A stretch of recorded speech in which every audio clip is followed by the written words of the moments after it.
Entonces, bueno, esa es un poco la reflexión que hago yo.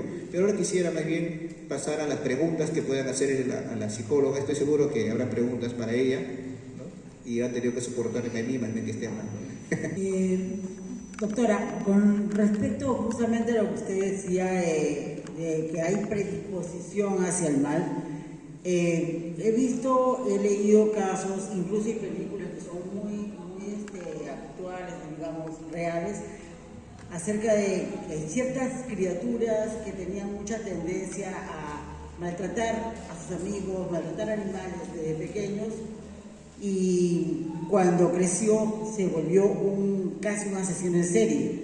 Cuando lo investigaron, dijeron de que a esa persona le faltaban químicos en el cerebro, y usted dijo que había una zona en la que realmente estaban quizás las emociones o la inteligencia y todo, ¿no? Esa persona era muy inteligente, porque, o sea, todo lo tenía planeado. Pero, o sea, esos químicos de los que habla, o sea, no justifica que esa persona sea un asesino. O sea, en ese caso, esa persona es malo por naturaleza, porque incluso había una película hace años de la semilla del mal, que los niños, por más que sus padres trataron de enseñarles sobre el bien, ¿no? Porque ellos eran buenas personas, y ese niño ya tenía tendencia hacia la maldad. O sea, prácticamente su naturaleza era así desde que nació. Trata de focalizar su pregunta, que me parece muy interesante, cómo más o menos cómo hay personas o hay niños que aparentemente los padres no son un reflejo y sin embargo desarrollan una conducta de maldad, ¿no? Si bien es cierto, como dijo y lo dije yo misma, hay predisposición. Sí, es cierto, no es un determinante que le tenga la carencia de algunos neuroquímicos, no es un determinante, pero sí es un predisponente, porque tal vez los padres se dan cuenta cuando ya está formado en los 5 años, 6 años, y quieren reestructurar y no focalizan, no se han dado cuenta dónde fue tal vez su falla. Aquí dice justamente, ¿no? Educar, y estaba leyendo acá que educar la mente de una persona y no su moral es educar una amenaza para la sociedad. Hubo un caso muy sonado de Clímaco, un muchacho que llegó a asesinar a una de las chicas, que era muy amigo y entraba a la casa de estos compañeros. Resulta que él viene de un colegio religioso, un tipo muy bien formado, un tipo muy tranquilo, colaborador, solidario y todas las virtudes que puede tener un alumno en esa edad. Entonces, resulta que actuó de esta manera cruel, por no decir otra palabra, y entonces le hicieron una pregunta, no sé si a su profesor o a su director, que era un sacerdote. Le dijeron, ¿por qué piensa usted que el muchacho actuó así, ¿no? De esa crueldad. Y el padre le dijo, lo que resulta es que el diablo siempre va a utilizar a las personas de buen corazón para demostrar su maldad. Eso es lo que le dijo. Entonces se me quedó eso siempre, ¿no? Hace como 20 años atrás, 30 años atrás, y se me quedó esa pregunta, ¿no? Pensando, y ahora tengo la oportunidad de que el padre, bueno, me pueda un poco aclarar esa expresión que tuve en ese momento, director del colegio de este caso muy sonado. Bueno, yo creo que esa respuesta fue una respuesta tal vez refleja. Preguntan, ¿usted qué opina? Bueno, pero no lo tengamos como una respuesta, vamos a decir, que realmente acierta, ¿no? Con la razón por la cual esta persona actuó de esta manera. Lo primero que hay que ver es que las personas muchas veces no muestran todo lo que tienen dentro. Entonces, lo que habría que ver allí es, lo primero, hacer un examen psicológico y psiquiátrico. Por ahí hay que empezar. No mezclemos todavía el tema religioso. Veamos si esa persona tiene algún tipo de patología. Entonces, de repente, ahí encontramos la respuesta. No pensemos todavía en el diablo, porque también es una salida demasiado, me parece simple. El demonio influye, pero sabemos muy bien, por la misma religión, que en una persona que es de iglesia, porque fue acólito esa persona, un acólito, una persona que es de iglesia, que recibe una buena educación por parte de sus padres, por parte de sus profesores, colegio religioso, sirve al altar, un servidor del altar y todo esto, comulga en cada misa, esa persona está con Dios y está protegida por Dios. El haber actuado de manera criminal y de la manera como lo hizo, lo que refleja a primera vista es un problema psicológico psiquiátrico.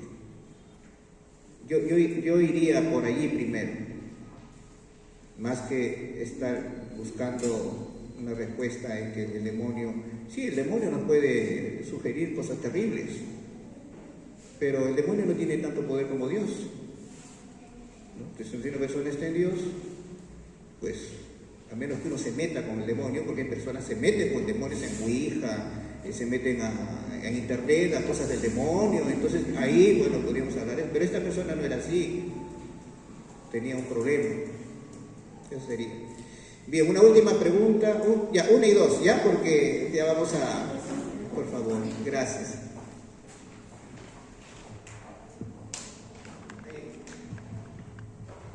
Sí, ¿qué tal? Quería preguntar, estaba recordando justamente, y es que pena que justo usted dijo que no metamos al demonio, pero digamos, ya lo tenía pensado. Me estaba acordando que había escuchado hace tiempo un libro, no un libro en este caso, del Padre Amor, y decía algo bien interesante, ¿no? Él decía que había niños que eran víctimas de maltratos, pero maltratos peculiarmente muy virulentos, porque venían de padres que tenían sí ciertas conductas medio que se iban enredando entre el gusto por lo satánico y cosas así. Y también decía que no necesariamente de eso, pero que cuando un padre maltrata a un hijo de ciertas formas, como una violación o ciertas maneras, eso habría como puertas de heridas, por un lado, y por otro lado también por alguna razón que él solo hace la observación, ¿no? Él dice, los niños, hijos de padres de ese tipo que hacen esas cosas, tienen una característica peculiar que es la perfidia, y ahí narra el padre el caso de dos niños, creo que fue en Inglaterra, que asesinaron, los niños eran de creo que de 8 años, así, asesinaron a un niño pequeñito, con una violencia...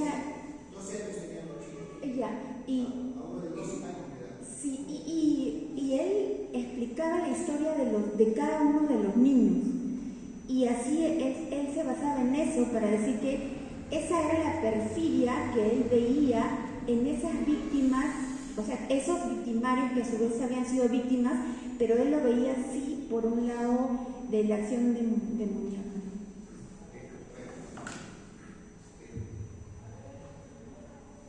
Dicho sea de paso, porque de otra manera no tenía sentido para él.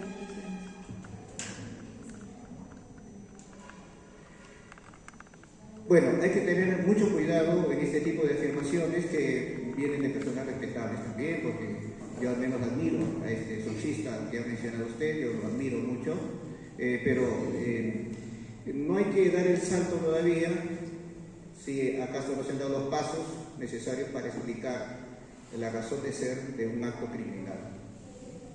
Entonces, porque si no, le echamos la culpa al demonio en todo y nadie tiene la culpa de nada.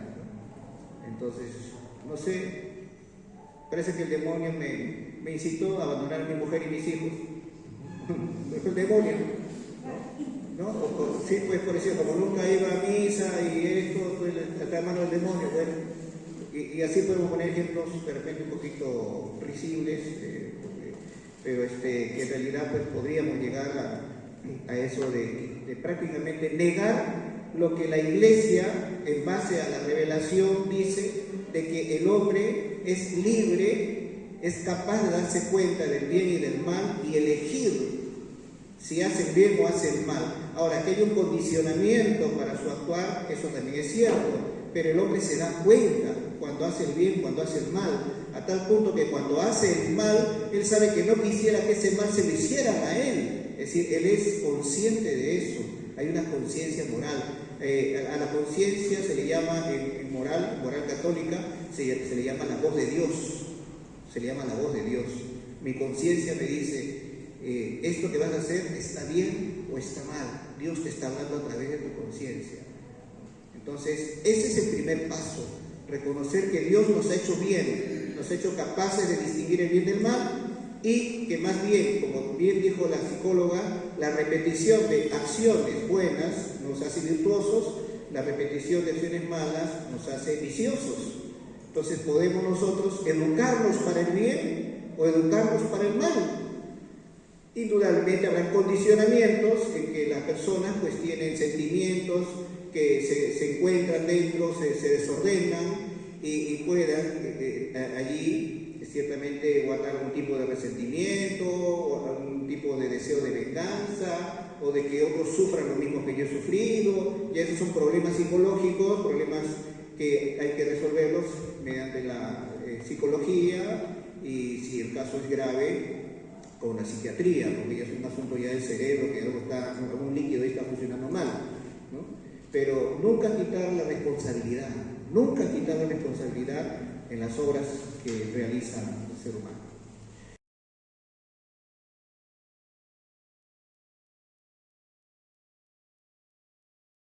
Y justamente esto nos da pie para anunciar el próximo café. El próximo café estoy viendo que podríamos enfocarlo al tema de la educación. Entonces, ¿educarlo para qué? Es decir, uno es sujeto de aprendizaje. A uno le enseñan cómo ser en la sociedad donde uno vive. Entonces, la pregunta es, ¿educarlo para qué? Para ver si realmente nos han educado o nos han manipulado. Que son dos cosas distintas. Entonces, ese tema me gustaría tratarlo el próximo café. ¿Qué les parece? No sé si les parece que puede ser ese, porque claro, el tema que seguía era sobre política. Pero tratar este tema de educarlo para qué, para darnos cuenta esto que he explicado y también algo que es importante. Muchas veces uno podría preguntarse si realmente uno ha llegado a ser lo que uno siempre quiso ser, o uno es lo que a uno lo han hecho ser, ¿no? ¿Ese da para el otro café o no? Sí, ¿no? Y uno dice, yo, no, sí, me han educado. ¿Cómo tienes 40? Bueno, dice que a los 40 años cada uno tiene la cara que le llegó, ¿no? Porque bueno, ¿no? Sí, pues, pero es que así me formaron, así me educaron, así me llevaron. Yo quería hacer esto, ¿no? Y yo pensaba así, pero ahora estoy pensando así porque mi papá me dijo. De eso quisiera que habláramos, porque me parece algo importante, ¿no? Y lo vamos a dejar para el próximo café filosófico, que va a ser dentro de un mes prácticamente, porque nos queda todavía el 25, que no es impar. Bueno, primeros y terceros domingos del mes tenemos el café. El 25 no podemos, el 2 son las elecciones, tampoco vamos a tener. El siguiente, el 9, pues el segundo domingo no nos toca, y nos tocaría el siguiente, ¿no? El 16, ¿no? El 16 de octubre tendríamos el próximo café. Ojalá se puedan acordar, ¿no? Y venir, ¿no? Va a pasar como un mes. Así que, bueno, les agradezco mucho su participación y les pido encarecidamente una cosa muy concreta. Yo estos temas los estoy colgando en el YouTube. Yo tengo mi página que se llama Filosofía Paso a Paso. Ustedes saben, han visto ahí los temas. Estoy colgándolo. Por favor, digan a sus amigos, a sus parientes que se están dando estos temas. Sus parientes apenas no pueden venir porque uno vive en San Borja, el otro vive en La Molina, el otro vive en San Martín, el otro vive en Ventanilla. Bueno, pero pueden ver el video. Entonces yo me voy a dar cuenta si ustedes avisaron o no, si veo las vistas. Acá hay más o menos casi 40 personas ahorita, ¿no? Casi 40 personas, ¿no? Así que espero que en el próximo video, pues por lo menos haya 40 personas que ustedes les han avisado que vean el video. ¿Ya? Sí, como una levadura. Esta es una iniciativa, este café filosófico es una iniciativa que he tenido para alcanzar este tipo de reflexiones, ¿no? a las personas que realmente se interesan en la reflexión filosófica. Entonces yo les agradezco la respuesta. Primero les agradezco la respuesta porque me doy cuenta de que es cierto lo que yo he escuchado y he leído, de que hay personas que les interesa la reflexión filosófica, no se contentan con las opiniones, quieren saber la verdad última de las cosas. Y eso solamente se logra cuando se piensa, se comparte, se intercambian opiniones y también cuando los expositores pues, van alcanzando aquello que han estudiado y que no se ha estudiado y queremos compartir. ¿Ya? Entonces, muchas gracias. ¿Hay una última intervención? A ver, dígame, por favor. Me parecería importante, bueno, sí, eso lo lleva, lo que usted ha observado es muy claro. Indudablemente que la parte familiar es la que marca, indudablemente porque los mejores años que se tienen para formarse humanamente son los años en que uno está en casa con los padres, bajo la obediencia, y una obediencia querida, ¿no? Es más, uno se siente arropado por los padres, se siente protegido por los padres, le cree a los padres y los padres van marcando. O sea, esa es la primera marca, gran marca que uno tiene. Después ya uno se abre al mundo con los profesores, ya encuentra otras conductas que también poco a poco le van enseñando cosas buenas y malas, y después ya en la competencia de la universidad, que cada uno quiere ser el que destaque, y en el trabajo lo mismo y todo esto ya. Justamente de alguna manera pues eso nos presenta esta pregunta, ¿no? ¿Qué es lo que está pasando? ¿No? Y lo que usted está proponiendo lo vamos a tratar, pero no sé si podemos hacer en 2 cafés filosóficos o en el que viene. ¿Por qué? Porque está también el tema de cómo puede hacer el Estado para formar al ciudadano, sabiendo que influye en la educación y que también coacciona en sentido positivo con las leyes, porque debemos saber por ejemplo la coacción en sí es buena, es mala. Uno dice coacción, no, yo no quiero coacción, quiero ser libre. Un momentito, vamos a ver si la coacción es tan mala como te estás imaginando, o tal vez el hombre necesite de coacción a su libertad. Son temas interesantes que vamos a tratar, tema antropológico y tema político, ¿no? ¿Ya? Entonces, pero vamos a tratar la educación primero para saber qué es lo que se busca en la educación, y de ahí saltamos, ¿no? Entonces, ¿qué deben hacer los padres? ¿Qué deben hacer los políticos? Ya.